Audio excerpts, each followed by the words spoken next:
here this evening, but my friend and my colleague in the Senate, Bill Nelson, sends his greetings.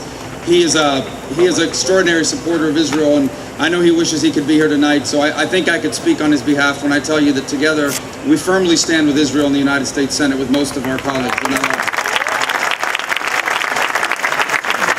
I'm honored to be here with our congressional delegation and our new member that was just elected to the delegation. This is a real testament to the pro-Israel movement in America, the ability to bring Republicans and Democrats together unlike any other issue we face. In fact, I'm convinced that if somehow we could just figure out a way to link Israel into the fiscal cliff issue, we could get it solved in a couple minutes. I want to share with you very personally, I've long, as Norman said, has been a longtime supporter of Israel. But only in the last few years have I taken another step, not just to support Israel, but to come to love what Israel is and what Israel stands for, and I wanted to share that with you for a moment. At this moment that I think is as dangerous for the Jewish state as any since its very inception. A few days after I was elected to the United States Senate in November of 2010, I took a personal trip with my wife Jeanette and the Brahmans, Norman and Irma, to Israel for a few days, a personal trip, not a political trip, where I got to meet the country and know the country and its people and fall in love with it for all that it stands for. What I love about Israel is it stands for democracy and freedom. In a region of the world where so many people have no voice on who represents them or who governs over them, Israel is a vibrant democratic society. In fact, sometimes I've heard some politicians from Israel say a little bit too democratic in how exciting its politics can be. But in a region of the world where democracy is the exception, not the rule, Israel stands out. It's an extraordinary economy. In a part of the world where generations after generations of people have been mired in poverty and being underprivileged, it's an upwardly mobile society, a truly entrepreneurial one. A real miracle in the desert. Israel's a country that stands for extraordinary advances in human rights.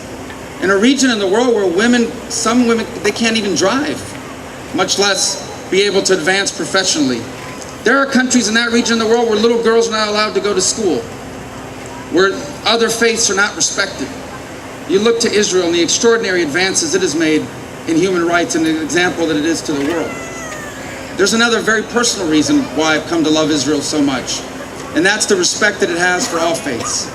Jerusalem in particular is the site where all three major religions in the world have holy places. I cannot imagine another government on the planet that would be more respectful of all these faiths and to allow people to have access to these sites.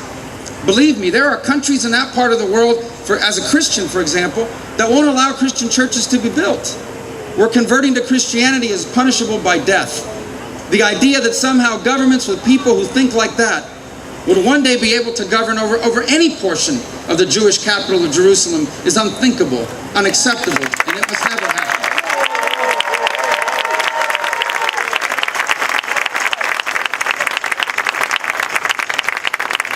And last but not least, I love Israel because of America.